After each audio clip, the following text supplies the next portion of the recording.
The fall schedule is out. It's here. And this makes me nostalgic for the days of terrestrial television when that still mattered. Remember, yeah, that's fair. as a nerd, as a full-on dork, it was so exciting when fall rolled around and TV was back. Yeah. And you'd get the new shows or your favorite show would come back, and that was always when like the local stations swapped out the reruns, and so maybe you'd get something new or different. It also signaled the beginning of the school year, which wasn't as exciting. No, but TV made up for that.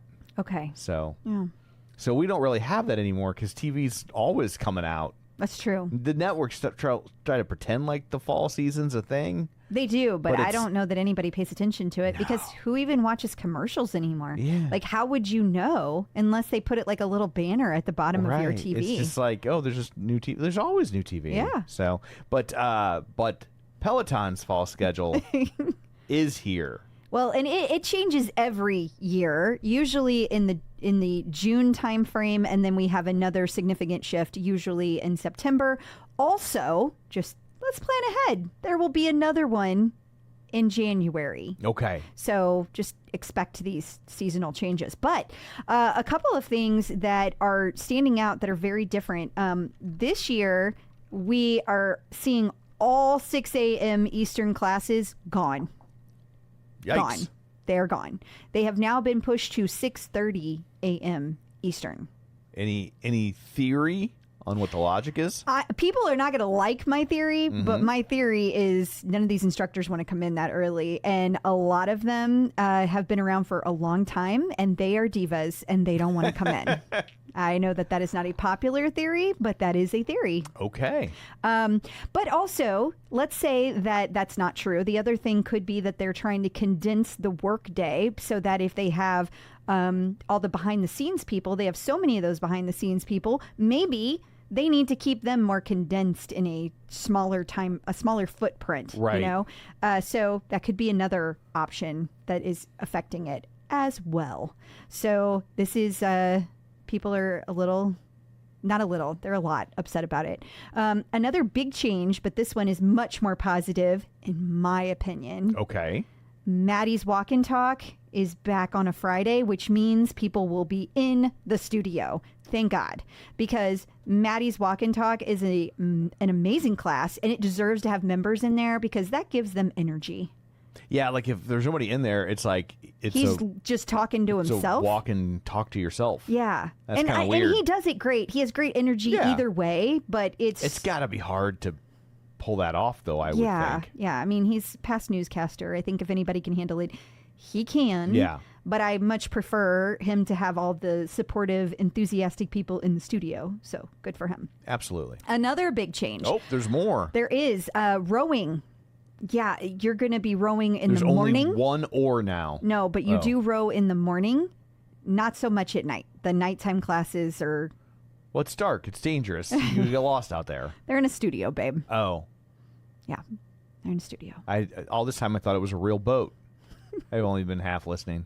But for those of you who are new to rowing, you might be interested in this fact. Rowers have long practiced early in the morning for several reasons. The tradition goes all the way back to the early days of competitive rowing in England when dawn races were held to avoid boat traffic.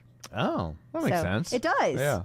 I don't know if that's why. But I will say that they actually, some of the West Coasters might have a couple of things that actually work for them because there are going to be a handful of things that are going to be in the evening and a handful of things that are going to be in the early morning before they go to work. Gotcha. So they might be a smidge happier.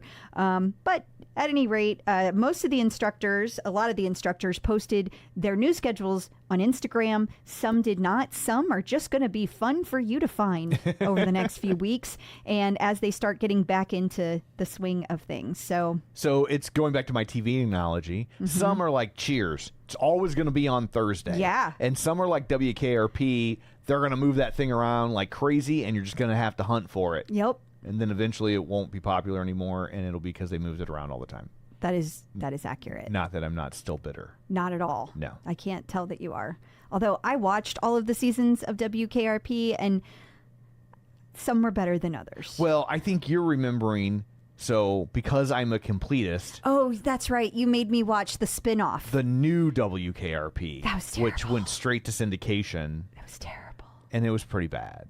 The terrible. episodes where the original characters popped, like, there were the core characters that were always there. Yeah. So Mr. Carlson, Herb Tarlick, Les Nessman, they were in all the new WKRPs. But when the old guys showed up, when Johnny Fever showed up, when Venus Flytrap showed up, Jennifer, those, it got better. It did. But they didn't show up all that often. And so, yeah.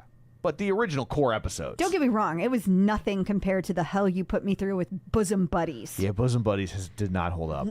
Sorry, Tom Hanks. That was and bad. Peter Scolari. That was bad. You're very talented. Your talent made me remember that show as being much. I loved that show at the time. Well, and watching it as an adult, I was like, this is bad. It was real bad. It is their star power that overcame that material and made the show anything remotely watchable.